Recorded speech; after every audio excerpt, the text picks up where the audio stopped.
Gugatan di Mahkamah Konstitusi itu arsiteknya juga Bang Dasko. Enggak lah, saya lihat aja nggak ada gugatan yang saya tanda tangan apa, kan nggak ada. Ingin abang jujur lah, bener nggak Pak Prabowo tuh 8 kali minta ke Pak Jokowi, minta izin ke Pak Jokowi untuk mengizinkan Mas Gibran? Nggak bener.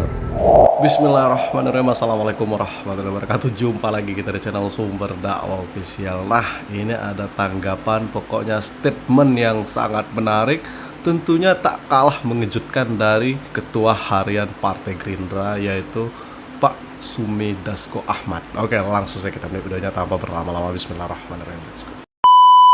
Arsitek dari semua ini tuh namanya Sufmi Dasko Ahmad, Don Dasko. Itu sih kan cuman aja. Kita kerja sama-sama. Anda nggak pernah tampil, tapi Anda yang di belakang layar mengarsiteki semua ini. Kerja tuh sama-sama. Nggak usah senyum-senyum gitu, Bang. Kerja sama-sama kok. Ini kerja teamwork. Nggak ada kerja 1-2 orang. Arsitek yang dimaksud tuh begini. Jadi pencalonan Pak Prabowo itu memang arsiteknya Bang Dasko. Termasuk pencalonannya Mas Gibran itu juga arsiteknya adalah Bang Dasko. Termasuk gugatan di Mahkamah Konstitusi itu arsiteknya juga Bang Dasko. Jawabannya Bang Dasko seperti apa? Saya tadi bilang bahwa apa yang kemudian disampaikan itu kerja tim, semuanya kerja tim. Bahwa kemudian ada gugatan, saya juga pertama kaget kok itu, kok ada gugatan ya. Tapi kemudian kita ikuti perkembangan itu ya itu kan hak konstitusi yang menggugatkan itu. Jadi bukan Bang Dasko arsiteknya? Enggak lah, saya lihat aja nggak ada gugatan yang saya tanda tangan apa, kan nggak ada. Jangan ini loh. Tapi kan ada 2 kader Gerindra di situ. Nggak ada ya Bang? Ketawanya lepas nih ya. Kan udah menang, udah unggul. Ya. Apa saya yang nanya? Gantian. Jangan dong. Saya ingin tanya, berarti dari awal memang Pak Prabowo tuh pengennya Mas Gibran ya jadi cawapres? Sebenarnya dari awal itu ada banyak alternatif cawapres. Dan dalam perjalanannya dari banyak itu kemudian terkonsentrasi menjadi 3 atau 4 nama. Nah, tetapi kemudian dalam perkembangannya itu kan ada gugatan-gugatan itu dan kemudian ditimbang, kemudian dihitung. Ya sehingga kemudian ya pada saat itu jatuh pilihan, hitung-hitungan kalau ya mau mana kita harus sama cawapresnya Mas Gibran. Ini kan udah unggul ya Bang ya. Saya ingin abang jujur lah, bener nggak Pak Prabowo tuh 8 kali minta ke Pak Jokowi, minta izin ke Pak Jokowi untuk mengizinkan Mas Gibran? Nggak bener. Nggak bener. Yang bener 5 kali. Oh 5 kali. Iya. Jadi 5 kali memang Pak Prabowo minta izin ke Pak Jokowi. Iya. Oh, baru yang kelima itu dibolehkan? Sebenarnya 5 kali itu juga jawaban Pak Jokowi sama. Pertama Pak Prabowo pikir dulu apakah ini bagus atau enggak. Nanti dikira saya ikut campur. Itu selalu jawabannya. Jawaban yang terakhir, ya kalau memang maunya begitu tanya sama anaknya. Anaknya mau enggak begitu. Ya. Jadi nggak ada, benarnya saya jujur, nggak ada kemudian cawe-cawenya Pak Jokowi ini harus Mas Gibran, nggak ada. Yang ngebisikin Pak Prabowo untuk milih Mas Gibran katanya Bang Dasko. Saya nggak ngebisikin, saya memberikan pertimbangan, memberikan hitung-hitungannya. Saya nggak bisikin. Jadi Pak, ketika abang sejak awal memiliki hitung-hitungan, memang hitung-hitungannya Bang Dasko ini formula yang paling bisa memenangkan Pak Prabowo ya, bersama Mas Gibran. Menurut saya begitu, dan saya dengan beberapa orang ya kita sama-sama lah gitu. Saya nggak pernah kerja sendiri kok itu. Kalau dibilang kerja sendiri itu terlalu gimana, saya selalu kerja sama-sama. Kita kemudian bikin formulanya, kemudian kita sajikan kepada Pak Prabowo, hitung-hitungannya begini, ya sudah. Oke. Alhamdulillah diterima gitu hitung-hitungannya. Bang Dasko ini kan udah unggul ya, sekali lagi udah kita terbuka aja. Menurut Bang Dasko, memang faktor kemenangannya Pak Prabowo dan Mas Gibran itu disumbang paling banyak karena efeknya Pak Jokowi ya? Jadi begini, hitung-hitungan kami ya kan, bahwa tingkat kepercayaan masyarakat kepada Pak Jokowi itu kan tinggi, 82-87% pada waktu itu.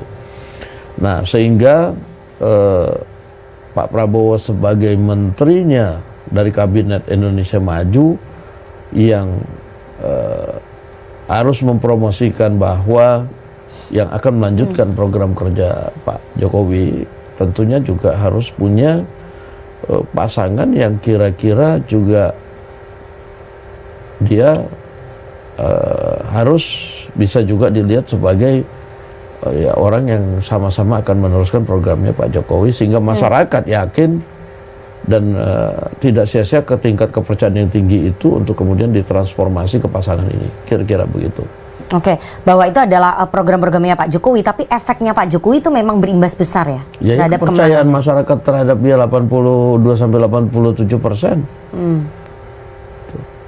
Nah, sehingga menurut kami waktu itu ya nggak cukup kalau kemudian Pak Prabowo diajak ke sana ke sini gitu kan. Ya harus ada representasi Pak Jokowi yang nempel sama Pak Prabowo.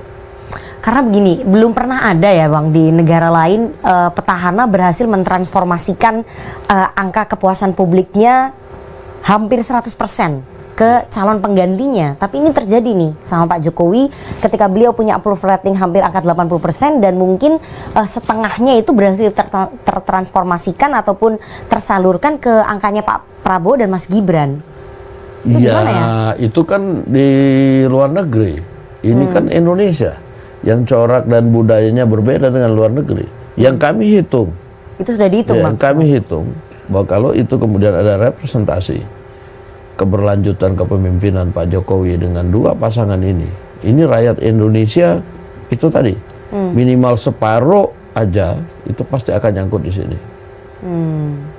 Lain cerita kalau Pak Prabowo nggak berpasangan dengan Mas Gibran ya, akan sulit nggak untuk Kita beliau? hitung-hitung akan berat kita kemudian bertarungnya. Termasuk dengan Pak Erick Thohir yang pada saat itu udah digadang-gadang jadi kandidat. Ya, Pak Erick Thohir itu kan salah satu alternatif utama. Ya, tapi kita waktu itu ngobrol enak dengan Pak Erick Thohir. Pak Erick Thohir ngomong bahwa kalau kemudian ada lagi pasangan yang kemudian lebih menjamin kemenangan, ya dia akan tegak lurus. Gitu. Dan itu dia lakukan. Oke. Saya harus nanya ini ya Bang, karena di luar sana kan banyak tudingan bahwa kemenangannya, keunggulannya Pak Prabowo dan Mas Gibran itu berkat efeknya Pak Jokowi dan faktor bansos, bantuan sosial, kemudian pengerahan infrastruktur seperti kepolisian dan juga TNI, serta kepala desa. Argumentasi atau tanggapannya gimana Jadi Bang? begini, kalau bansos itu kan dari tahun ke tahun, waktu ke waktu memang selalu ada dan turun pada saat-saat Mendekati ya. pemilu. Dan itu tujuannya juga untuk kondusivitas dalam menjaga suhu pemilu, kira-kira begitu. Nah, kemarin itu kan sempat dihentikan malah rakyat protes. Itu yang pertama. Yang kedua, mengenai masalah infrastruktur. Kami ini selama ini kan tidak berpengalaman justru melakukan pemenangan melalui infrastruktur. Karena kami kan selalu biasanya ada di pihak Oposisi 10 tahun. Nah, itu kami nggak pandai itu melakukan itu gitu loh. Memang kalau di lapangan mungkin ada satu dua yang mencoba mengambil poin, mendekati, kita malah takut. Kita malah takut.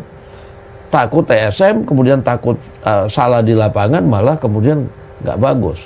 Nah, jadi kami memang mengandalkan memang tim-tim yang kami bikin ya untuk kemudian melakukan gerakan-gerakan di bawah. Terkonsentrasi hampir 100% energinya Partai Gerindra itu masuk untuk Pilpres. Sehingga kalau dilihat memang pileknya kami agak keteteran Nah, itu ini saya mau sekarang tanya tuh itu. soal pileg nanti. Ya. Hampir 100% kami sumber daya Terlalu itu fokus ke Pilpres. masuk ke Pilpres. Itu tadi statement sekaligus klarifikasi dari Ketua Harian Partai Gerindra yaitu Pak Sumidasko Ahmad. Nah, jadi tak ada itu TSM dan tentunya tak ada juga ambisi syahwat dari Pak Presiden Jokowi yang menyodorkan Mas Gibran itu jadi real. Memang betul-betul Pak Prabowo sendiri yang ingin menjadikan Mas Gibran sebagai wakil presiden beliau, bahkan sampai 5 kali. Bayangkan itu kan. Pokoknya semoga video tadi menepis tudingan keji yang mengatakan Pak Jokowi berambisi untuk menjadikan anak-anaknya sebagai wakil presiden. Dah saya akhiri. Pokoknya tetap jaga persatuan Indonesia, jangan mau terpecah belah, jangan mau diadu domba. NKRI harga mati. Dan tentunya tetap kawal kemenangan Pak Prabowo dan Mas Gibran. Wabillahi taufiq wal hidayah. Wassalamualaikum warahmatullahi wabarakatuh.